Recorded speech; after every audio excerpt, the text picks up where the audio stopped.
go to school. Yes, it may be annoying, but at the end of the day, most of these positions require your actual academic paper, especially in this day and age. You find that back in the day, someone will get into a role and, for example, grow based on experience. Honey, no. Now you need your academics. Get your academics. Networking is very big in the financial industry. And I think it's big in every industry. Who you know, more of who you know, not what you know.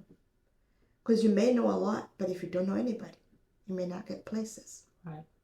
So it's good to have a who you know and what you know both together. But of course, pray. At the end of the day, like we said, it's God's timing. You may want your route to go this fast and God will say, no, you go through this way. At the end of the day, it will be a beautiful route. It may be annoying, but you'll get through it. Hi, and welcome to Chat with Charli. We have the privilege of having Maureen here with us today. Thank you. You're welcome. Hello, everyone. Yes, wonderful. Hello, it's Charli, your go-to for mastering the art of public speaking and career advancement. Welcome to Chat with Charli, where industry professionals share their invaluable insights and advice to help you excel within your desired industry. Get ready to dive deep into the minds of accomplished individuals as they unravel strategies, share personal experiences, and provide actionable tips that you won't get anywhere else.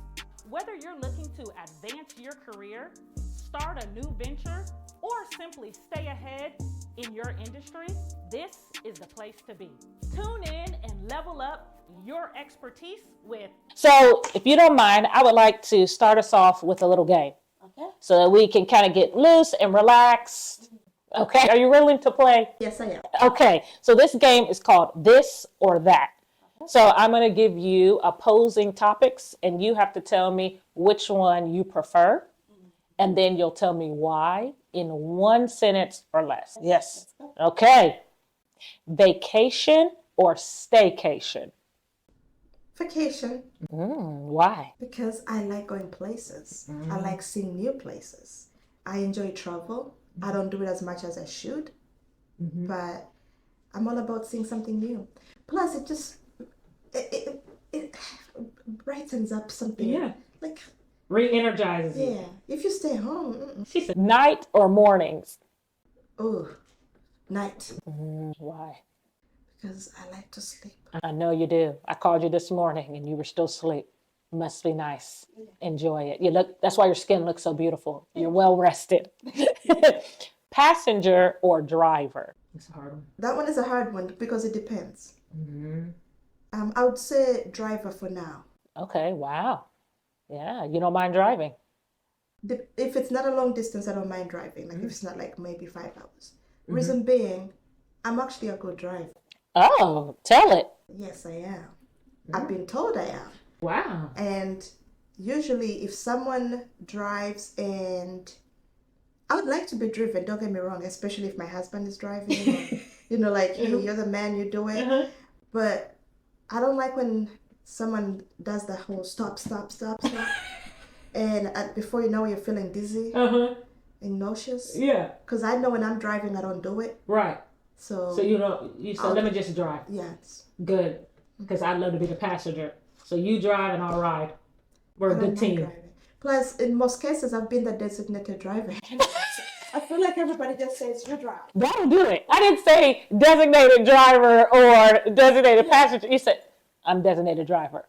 It's one of those unwritten rules. I like it. I'm used to it. Yeah. Okay. Well, that's it. You did it. It's fun. Okay. So, Maureen, tell me a little bit about your background and then what industry you're in and your current role within that industry. So, first of all, I went to school in Massachusetts. So I did my undergrad in Massachusetts, did my grad school in New York at NYU. So most of my background has been economics and finance, a combination of both, right? So undergrad was economics, grad school was finance, specifically in healthcare. And that's pretty much what I have done. Although when I was in undergrad, I went to school to be an engineer. I got in for engineering, civil engineering. And then I got there and I was like, oh, I know I like math, but do I want to do all this math? And halfway, first year, second year, I switched my major to economics. So that's how I ended up in the whole finance world. And that's what I've done since graduating from school. So I started off with working at a mutual fund company just for a short time before I went back to grad school. Then I had to move from Massachusetts to New York to do grad school. And after that, I worked in the healthcare finance, specifically hospitals at this point. I did work in a mutual fund before I went to grad school, but after grad school, I've mostly been in healthcare.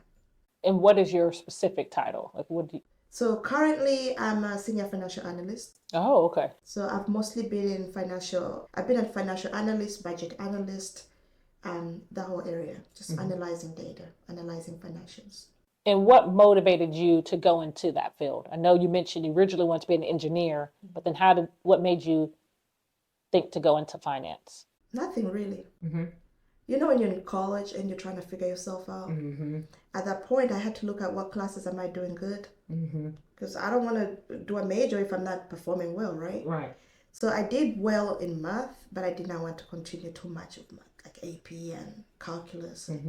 I figured I don't want to do derivatives. I just followed my gut. Yeah. My dad was a businessman back home. I'm originally from Uganda. Oh, okay. So he owned his own business from the time I could remember.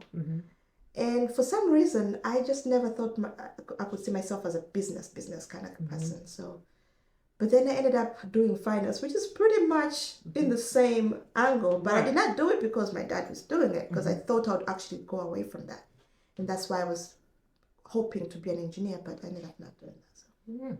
So once I realized I'm good in finance, I'm good with economics. I said, why not?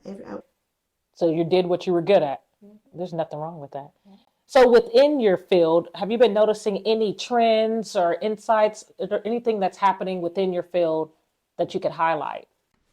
Well, I would say my field is quite broad, because when you talk finance, most people think bank.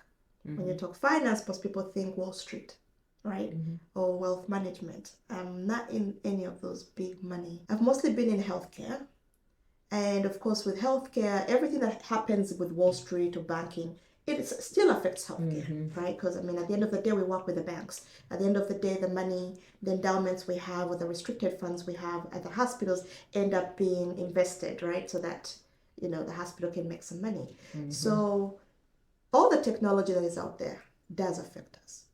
The new ERP systems keep evolving or keep coming up. They do affect us. So the current place I'm working, we had to then switch from one ERP system to another, just so we can improve our financials. That's stuff that I would say technology or IT is affecting us, but in a good way, like making it smarter, streamlining it. And recently our CFO has been really talking about AI and kind of encouraging us or reminding us that AI may not really take away some of the things we do, because at the end of the day, some things are manual, especially when it comes to accounting, doing month-end close. Some things are manual. Or cash. AI won't really count your cash for you if someone gives it to you, right? Somebody has to actually go and reconcile the money. But yeah, AI is coming. It's scaring people. That's across a lot of industries, right? Where people are having to get more comfortable with AI. But it's interesting that you named where AI doesn't really have a space in some components of your industry. So that does speak to a trend that's happening that may not really be applicable to the work that you're doing. Yeah. It's still scary, especially if I know more, any of us. We have families, right? And your first thing is, will I lose my job because of AI? Will AI replace me? Right? So it's still somewhere there. Right. But of course, our leadership tries to encourage us to, we still, at the end of the day, there's some things that technology won't really take away. That as a human being, we have to all get down and dig and do. Yeah. That's a strong leadership, that they want to be able to make sure that you still feel confident in the work that you're doing and reassure you that they need you. So when you're thinking about the work that you do, I know you say that you're really good at math. That's the opposite of me. But are there any other skills that you think are vital within your role? We do with financials, I would say. So of course, you have to be very detail oriented, right? And most of the work we do is triple checked by other people. So I'll do something, my boss will check it before it goes to her boss, because it's if you transpose a number, you know, it could be 10,000 and end up being 100,000. That's a lot. That is a lot of money. Yeah, do that with my bank account. Yeah, please. I know, right? Thank you. Sometimes we wish HR payroll will transpose a number, right? Me too. Yeah, but no, they have a lot of checks and balances. Yeah. And payroll is under finance too. I mean, payroll. Right. I don't want to talk much about payroll, but I'm just trying to show that as finance people, we still we still analyze that data. It may be a payroll department, maybe it falls under HR depending on which industry you're in, but at the end of the day, it flows through to us. So we still question. Right. So Excel is one big. Oh my. Yeah. Oof. Excel. Yes. In finance, Excel. Excel, Microsoft comes out with all versions of Excel. So you got to keep up. And some of them you teach yourself, some of them you learn as you go. But yeah, Excel. We're always in spreadsheets. So yeah, it's just spreadsheet queen. I would kind of say that, but not really. And I have people I work with that are really good at it. Yeah, like. So kind of on that mindset, how do you stay current and up to date with your learning within the field? So how do you get better and grow within your field? That's a question I actually sometimes pose to my boss too. You know why? Because I feel like almost, I would say like IT, they always have these trainings, right? Something pops up, they have a training. Or nursing, they're always constantly learning, right? And finance, it's like, I actually keep asking my boss, like, we need more, because there's a lot of conferences for a lot of things. Oh, we're going to a nursing conference, we're going to an IT conference, we're going to a robotics conference. There's no, like, we need those conferences to help us, you know. So in the long run, you pretty much either learn from colleagues. When you see something, you try it out on your own. But for now, that's an area that we struggle with right now, at least from my current position. I utilize my colleagues, I utilize my bosses, but it's not like the work environment provides it. Like, hey, here's a course that you can take to enhance you know. So you have to go out and look for that support. And that's by kind of asking colleagues and your supervisors, and you have to actually advocate for yourself. And you have to also be proactive. Like, you can't just sit there and wait for it to come to you. So when you see someone doing something, you're like, oh, that's cool. How did you do it? Oh, okay. Then you take that. You try it. Before you know it, you master that. You master. Because while Excel, Microsoft pours out all these different versions, unfortunately, they don't pour out trainings on them. I know you're about to give me a headache. Yeah. Thinking about Excel and spreadsheets and. But there are people out there that are naturally good, right? Or maybe take time to study, so we piggyback off those. But yeah, because you say, okay, I have a mandatory training. We always have a mandatory training on the latest cybersecurity or the latest this or the latest what to do. But when it comes to finance, there's nothing out there, at least within my current. Right. Yeah. Has there been any adversity that you've had to face within moving up within your career? Currently, I'm in I would say a stagnant position because it's an international department. So because it's a small department, there's not too much room for growth. However, the company or the hospital I work for does have room for growth if you stepped out of that specific department. They encourage you to look for jobs within the organization. I have seen in the finance department, besides my own small department, but the finance as a whole, I've seen a lot of growth there. When you mentioned that you have international component to your role, what does that look like? So currently, the hospital I work for has clinics in parts of Africa. Oh, wow. Sub-Saharan Africa. Wow. Yes. They do have some also outside Africa, but my specific department only deals with the ones in Africa. So we do have a presence there, and we're mostly trying to teach local doctors on ground, nurses, doctors, even regular finance people, how to take care of cancer, pediatric cancer, not just any cancer, but mostly pediatric cancer. So most of the pediatric cancers are things that are curable, at least from what I've learned from working within this department.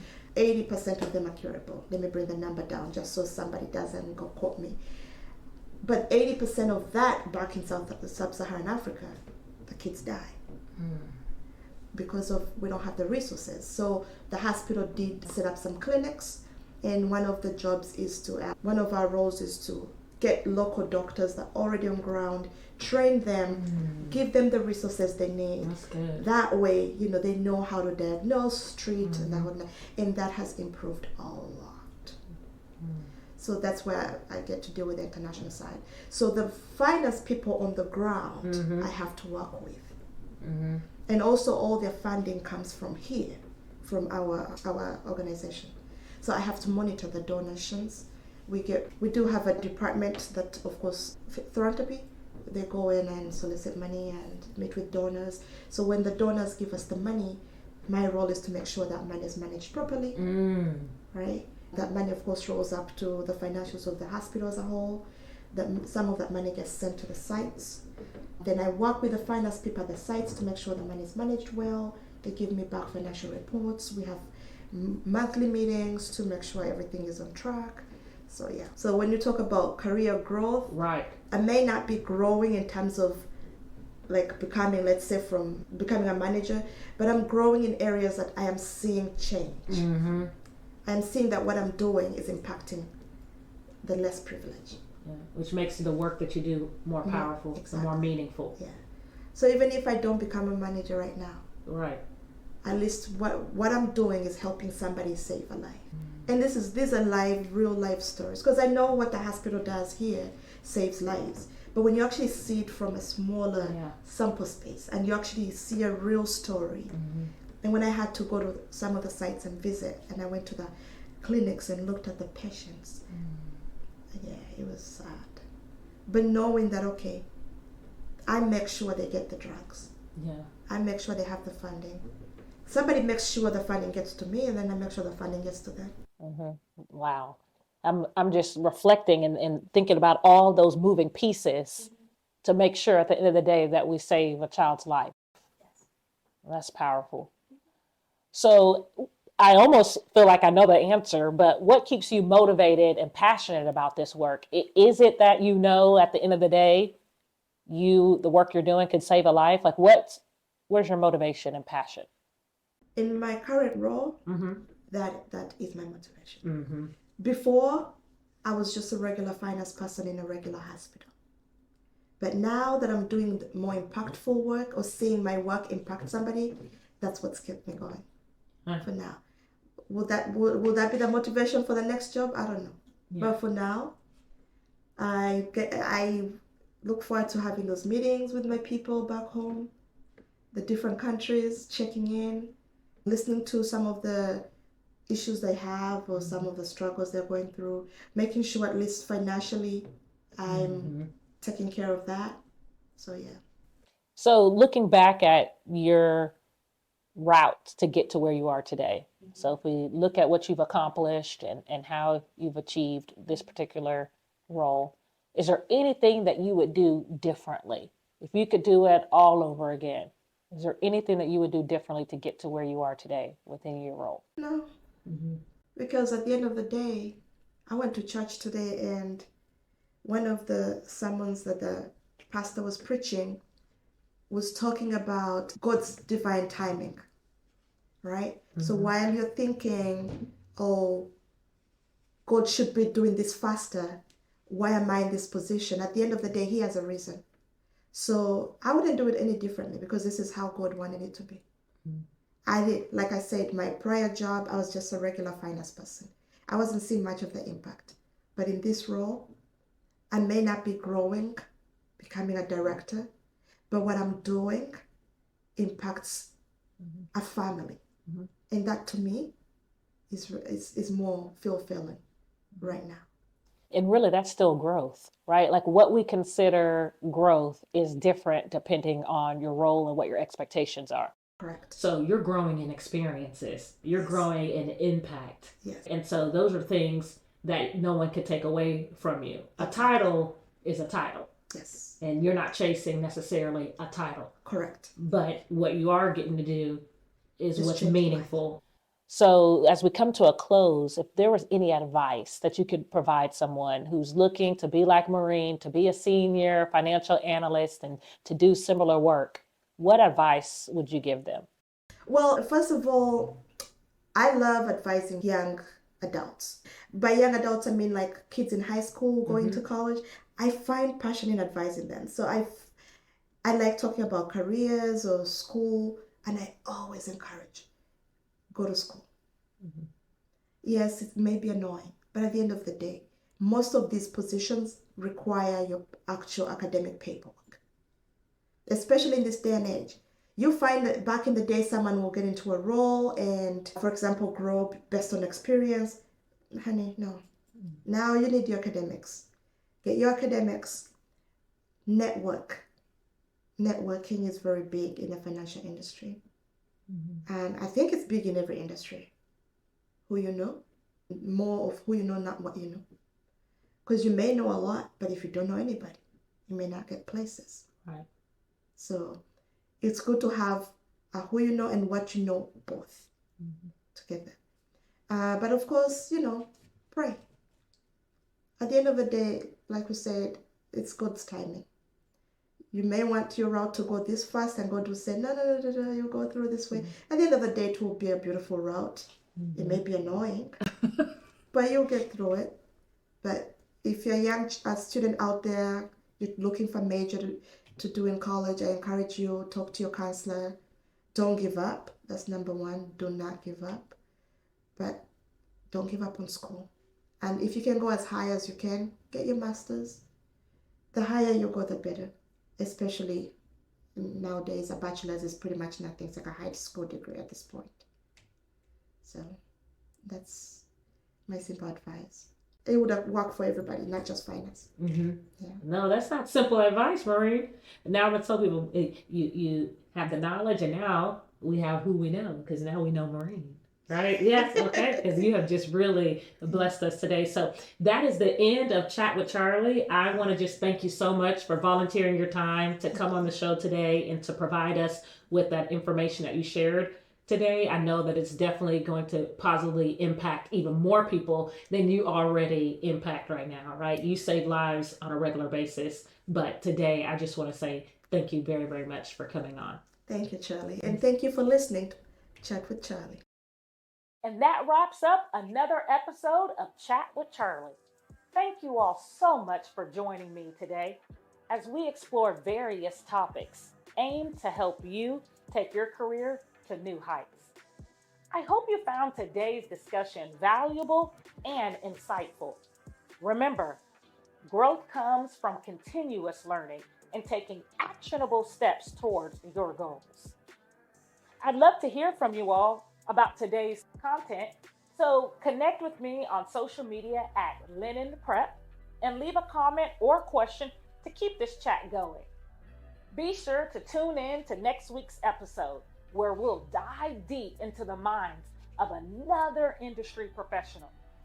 It's going to be another informative and engaging conversation that you won't want to miss. And if you like Chat with Charli, don't forget to subscribe and leave a review on your favorite podcast platform. Your support means the world to me and helps us reach more people ready to level up their expertise. Thank you again for being a part of our career advancement journey. And remember, strive for excellence, not perfection. Keep pushing forward and never stop investing in yourself. Until next time, bye.